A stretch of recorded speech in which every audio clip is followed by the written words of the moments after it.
Tonight on America's Dumbest Criminals. Joyriding teenagers desperately in need of driver's education. A look at what this season's best-dressed burglars are wearing. And if you think getting your hand stuck in a toilet is bad, stick around. It's only the beginning of trouble for America's Dumbest Criminals. Delta 1566, give me a call on your primary.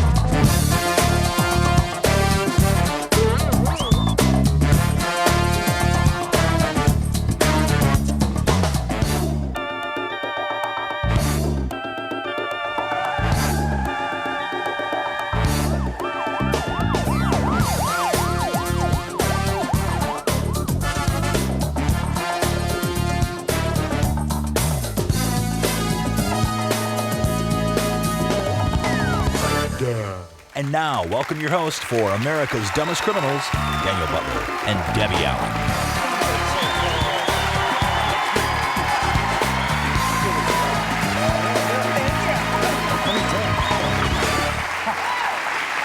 Tonight, we're going to take you from Arab, Alabama to Los Angeles, California. From low-tech schemes to high-speed chases. Well, in fact, we've patrolled the whole nation looking for textbook examples of criminal dumbness, and we booked some prime suspects, Debbie. Oh, great. Does that mean you're including the footage of me? No, well, not this show. Later perhaps. Thank you. Yeah. It sounds like the pace will be breathtaking, but as you're about to see, life in the fast lane isn't always what it's cracked up to be. Now, that's what our first criminal discovered as his high-speed run from police coasted to a stop when he flat ran out of gas. Failing to check the fuel gauge is only the first in a series of troubles for this short-sighted suspect. Let's watch as our perpetrator stumbles, fumbles, and just falls right into justice.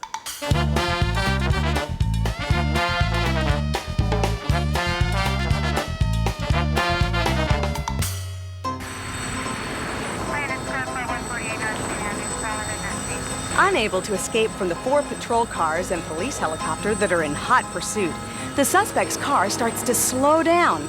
Was he up to something? No, he was down to E, as in empty, out of gas. With cars whizzing by, he starts to feel like he's about to be roadkill in Sandsbelt slacks. Then he sees his opening, makes his move, and dashes gracefully across the highway, before falling headfirst over a short fence, spilling his loot. Now, he may have been a robber, but he was no litterbug.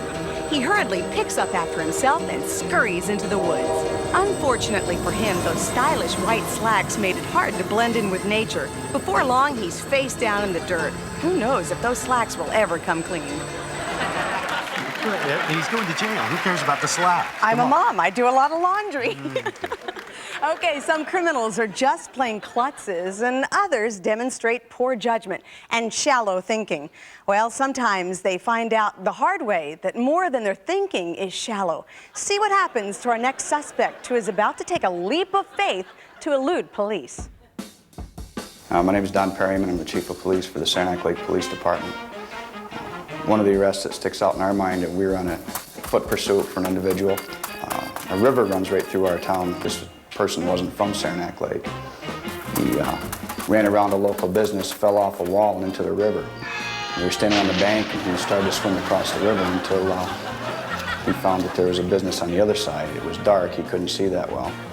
So he swam back and he says, "Okay, you got me." He said he needed some help. Help me! So we told him to just come back up and told him to stand up. He stood up and he was in 5 deep water. Okay. See, you could have walked right across there, you know, and never gotten your hair wet. drowned. All right, I guess there was a reason for that no jumping from bridge sign, huh? Well, let me give you fair warning now about the photo you're about to see. It was taken by a surveillance camera. It shows a robber demanding money from a store clerk. Now, while it's neither graphic nor violent, we think you'll agree with us that this picture is deeply disturbing. Take a look at this story. In the store, he was strutting his stuff with the brashness of Madonna. But when apprehended, he turned suddenly shy. Why? I have no idea. Did the bra close in front or in back? I have no idea. Did the bra gently lift and separate? I have no idea.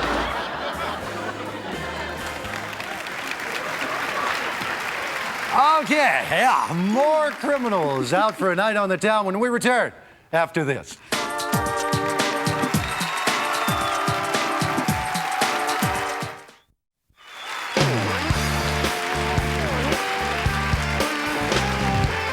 Welcome back to America's Dumbest Criminals. Now, you probably don't think of yourself as being as bad as, say, a burglar or a murderer, right? But have you ever broken the law? Be honest now. How about speeding?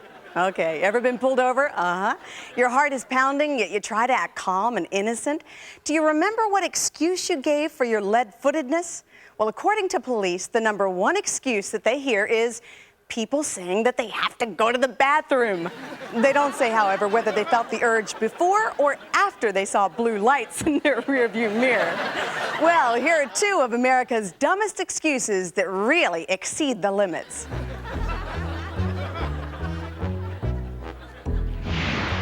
I'm Chief Sam McCown at the Cottonwood, Alabama Police Department. I was on routine patrol and had this vehicle come by me, and I couldn't believe it, doing 101 mile an hour. I didn't even see him. He blew by me so fast. I asked him, why are you doing 101 mile an hour? Well, I just washed my car. I'm air drying it off. It'd have been a lot cheaper to buy a towel. Okay. You know, modern technology affords us almost miraculous possibilities when placed in the right hands. But when placed in the wrong hands, it can lead to a stupendously easy arrest. As two potheads with a cell phone found out when they unwittingly helped officers place them in a cell with no phone. We received a 911 phone call from a cell phone. Sumner County EMS. There was a gentleman talking to someone, and you can hear music inside his vehicle. And every time there's a quiet spot in his music, we start screaming and whistling and blowing whistles and just hollering. It just does no good. They're not hearing anything we're saying, but we can hear everything they're saying. He had stopped a couple of different places, and I was in the drug unit undercover for 5.5 years, and I just knew some of the things, the lingo that he was saying. We got smoke today, man. I've got a little bit here. That is. Nothing else. No bags, no bricks, nothing else. That's it. Then Jody called Millersville and talked to them, then patched them through to where they could even hear the conversation on the phone. After I realized who they were, they explained everything. They had an open line 911 call. Two guys talking about how good this dope was. And they said, do you want to listen? And I said, sure. So they're talking about how good this doobie is that they've got, you know, how smooth it is and how good it is. So I alert my officer to stand by at 31W. They were talking about getting munchies. Getting a boom pie. The next thing we hear on the 911 is, I think I'm gonna buy this moon pie. A moon pie. What they were wanting was a moon pie. Marshmallows.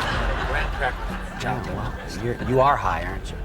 My wife and I pulled up along beside them about the same time and had the fortune, I suppose, of listening to a unique situation occur in the fact that all of their drug dealings, all of their talking, all of their evidence was on a tape recording that they had no knowledge of. They're definitely part of America's Dumbest Criminals.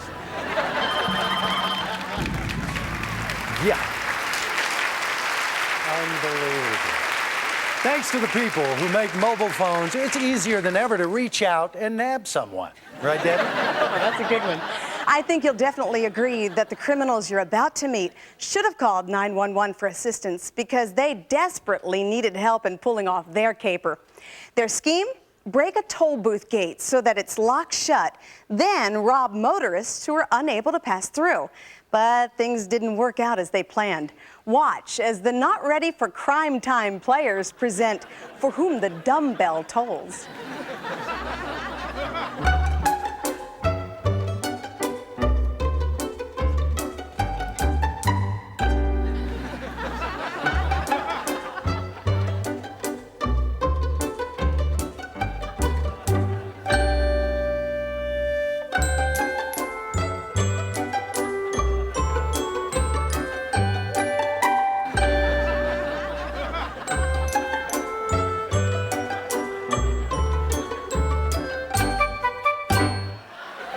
Thanks, fellas.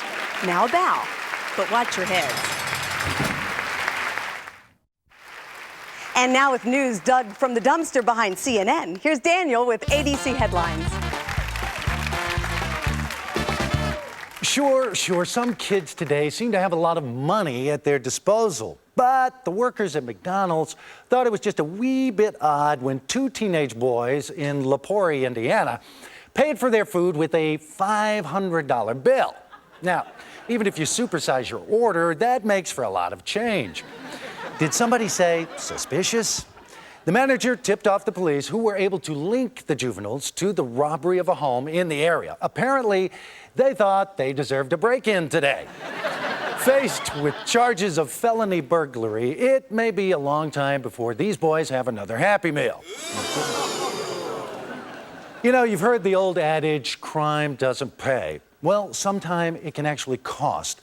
A man in Louisiana entered a convenience store and plopped a $20 bill on the counter and asked for change.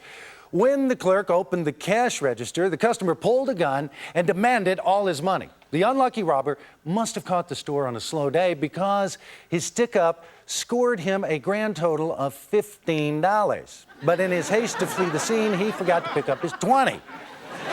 So his net earnings for the crime were negative $5. All right, now, if this jailhouse is rockin', don't be knockin'. That's what the sign could have read outside a Nashville cell block. 8 male inmates attempting to break on through to the other side took a wrong turn. And instead of finding freedom, they found free love, as they were warmly welcomed by the ladies in the women's lockup. Overcome by hormones, they threw caution to the wind and they're close to the floor. But romance was nipped in the bud when guards discovered the coupling couples and broke up their little love nest. Apparently, there's just something irresistible about a woman in a stenciled orange jumpsuit. That closes the file for this week on ADC Headlines, ripped from somewhere near the back of your local newspaper. Debbie? Thank you, Dan. Well, it was almost a scene from Ferris Bueller's Day Off. 4 teenagers decided to skip school. A bad idea. But if you're going to skip school, you should at least have done your homework in Truancy 101. Rule number 1 is maintain a low profile. But not these 4. In the course of a 30-minute chase, they passed almost everybody in town. Instead, they led officers on a 30-minute high-speed chase through heavy traffic with patrol cars in hot pursuit. What drove them to drive so crazy? Well, they got nervous going through a school zone because they feared the policeman on duty suspected the car was stolen. The guy pushed his vehicle, he accelerated, and I had to jump out of the way, and in the process of jumping, that's when I got struck in the leg. He was unaware that the car was stolen, but now, by taking a glancing blow at a charge of vehicular homicide, the race was on. When they should have been at school passing tests, they were passing cars left and right. The driver was going to attempt to get on 14 in the opposite direction. He was trying to make this opposite direction. We could have several accidents. Eventually, they were stopped by a light, literally. Their day of skipping school had come to an abrupt end, but their days in detention were just beginning. And the officer might want to think about another assignment, considering he had just returned to the job after being run over by another driver. Just what does one wear to a crime? Polo, Sam's Club, it's hard to know. Unlike the gentleman in the bra we witnessed earlier, we learned of a burglar and a robber who went to great lengths for looks that would be simple yet surprising. First, let's take a peek at an outfit selected for a little late-night prowling. Here we see our criminal entering an electronics store with a plastic bag over his head.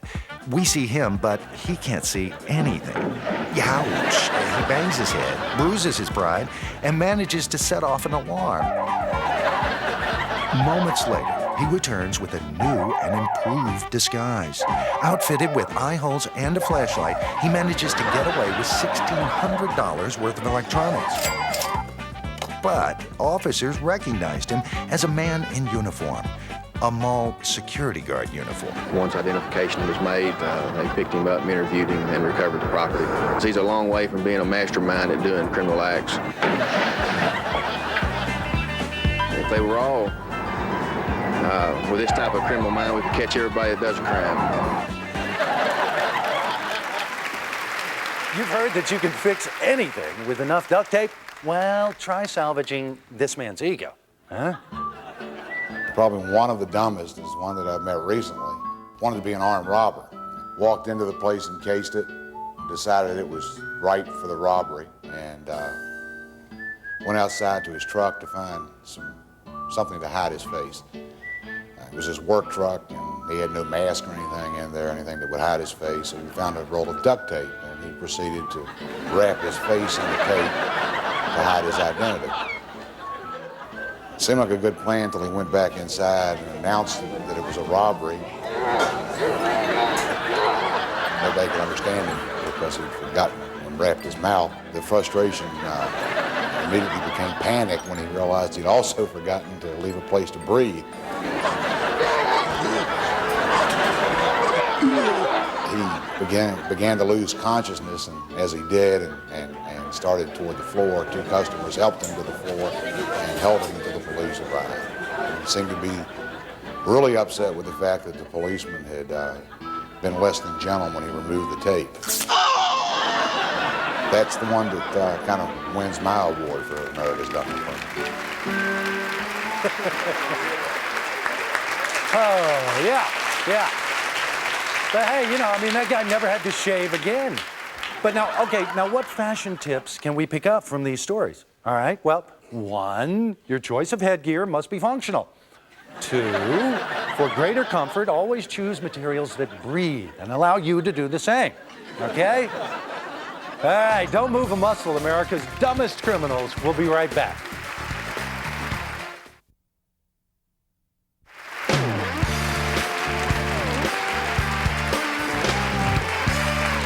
America's Dumbest Criminals, we make a real effort to stay away from bathroom humor. We do? Okay, I make a real effort to stay away from bathroom humor, but sometimes a story comes along that just gets down on its knees and begs to be told. Yeah, well, such is the case of a marijuana-toting criminal who got down on all fours in an attempt to rescue his pot from the potty of the local jail. See how things go down the pipes from there.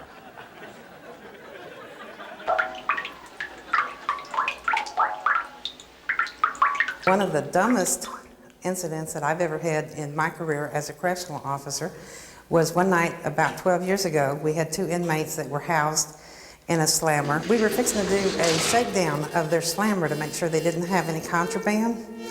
And this one man decided he would hide his baggie of marijuana inside the toilet. The other inmate that was his roommate went to knocking on the door, yelling for us to come back. So we went over there and said, "What's wrong with you?" And he says, "My roommate here's got his arm caught in the toilet." I said, "You're kidding, you're kidding." He said, "No, Sarge." He says, "I'm not kidding, I'm not kidding." He said, "He's caught in the toilet." And I looked, and there was this man. He had his whole arm all the way up to here. We pulled and we pulled and pulled, and we couldn't get this man out. His roommate, when he was digging for the contraband, had flushed the toilet at the same time. And the suction here, it just pulled his arm and hand on down in there, and he was caught. So then I called the maintenance man. They freed the toilet and the sink, and he didn't get loose. And so I called the fire department. They determined that they wanted to pick the inmate up, sink, toilet and all, load him on a truck, and take him to their fire station, where they would have to use a torch of some kind to cut him free. They got him free, but it was one of the dumbest things I've ever seen. Okay, perhaps that's enough for now. I think so. Join us next week on America's Dumbest Criminals, when surveillance camera footage will reveal a woman caught red-handed stealing gallstones. Oh, disgusting. Yes, I said gallstones. And if you've got a lead on a story or just can't wait till next week for more state-of-the-art stupidity, visit our website at www.dumbcrimes.com. We want to thank you for joining us tonight and extend our gratitude to the law enforcement officers who make this show possible. Every day they lay their lives on the line to keep us safe from the stupidity of would-be criminals. As always, we hope we've learned from the mistakes of others. And if you haven't, we might just see you next week on America's Dumbest Criminals. Bye-bye. Closed captioning provided by